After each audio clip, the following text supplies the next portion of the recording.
News agency AFP से मिली जानकारी के मुताबिक हज के दौरान जान गंवाने वाले 1000 लोगों में कई देशों के नागरिक शामिल हैं। एएफपी के मुताबिक जिन हाजियों की मौत हुई है उसमें सबसे ज्यादा लोग मिस्र के हैं। इसके अलावा भारत, इंडोनेशिया, जॉर्डन, ईरान और ट्यूनीशिया के लोग भी इसमें शामिल हैं।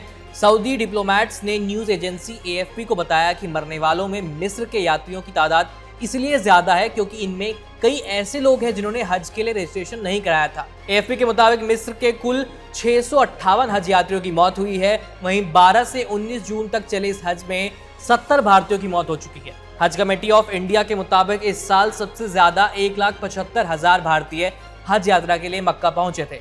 अकेले केरल से ही इस साल करीब 18,200 हाजी सऊदी अरब गए थे। श्रद्धालुओं की मौत पर केरल के हज मंत्री अब्दुर्रहमान ने बुधवार को केंद्र सरकार से भारतीयों की सुरक्षा के लिए सऊदी अरब में जरूरी कदम उठाने की मांग की है। इसके साथ ही हज मंत्री अब्दुर्रहमान ने कहा कि जेदाह पहुंचने वाले हाजियों को काफी ज्यादा दिक्कतों का सामना करना पड़ रहा है। उन्हें 30 किलोमीटर दूर असीसी जाने के लिए घंटों इंतजार करना पड़ता है। इसके अलावा वहां रुकने की व्यवस्था भी कुछ ठीक नहीं है। हालांकि सऊदी अरब की तरफ से अभी तक मरने वाले लोगों की संख्या की कोई आधिकारिक पुष्टि नहीं हुई है।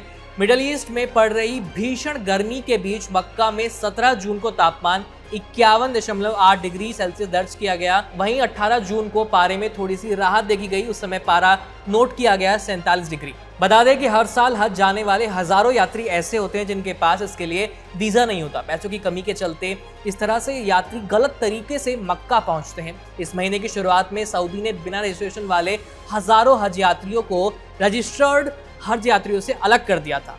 सऊदी प्रशासन सभी रजिस्टर्ड हज यात्रियों को तमाम तरह की सुविधाएं मुहैया कराता है। वहीं बिना रजिस्ट्रेशन वाले यात्रियों को इस तरह की कोई भी सुविधा नहीं मिलती। और इस बार भीषण गर्मी के चलते जिन लोगों की मौत हुई है उसमें ज्यादातर बिना रजिस्ट्रेशन वाले यात्री ही हैं। सऊदी अरब के अधिकारियों के मुताबिक मक्का पर जलवायु परिवर्तन का गहरा असर पड़ रहा है। यहाँ हर 10 साल में औसत तापमान 0.4 डिग्री सेल्सियस की दर से बढ़ रहा है। पिछले साल हज पर गए 240 हज यात्रियों की मौत हो गई थी। इसमें से ज्यादातर लोग इंडोनेशिया के थे। इस साल करीब 18 लाख हज यात्री हज के लिए पहुंचे थे, जिसमें से 16 लाख दूसरे देशों के थे। चलते चलते आपको ये भी बता देते हैं कि हज है क्या। दरअसल इस्लाम में 5 फर्ज बहुत जरूरी है, जिसमें से एक है हज। मान्यता के मुताबिक हर मुस्लिम व्यक्ति को जिंदगी में कम से कम एक बार हज करना बेहद जरूरी है उसके लिए। बीबीसी के मुताबिक साल 628 में पैगंबर मोहम्मद ने अपने 1400 शिष्यों के साथ एक यात्रा शुरू की थी। ये इस्लाम की पहली तीर्थ यात्रा बनी और इसी को हज कहा जाता है।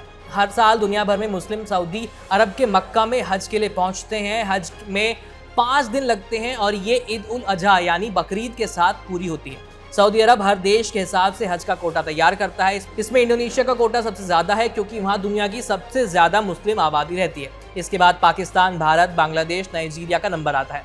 इसके अलावा ईरान, तुर्की, मिस्र, इथियोपिया समेत और भी कई देश इस हज कोटे में शामिल होते हैं।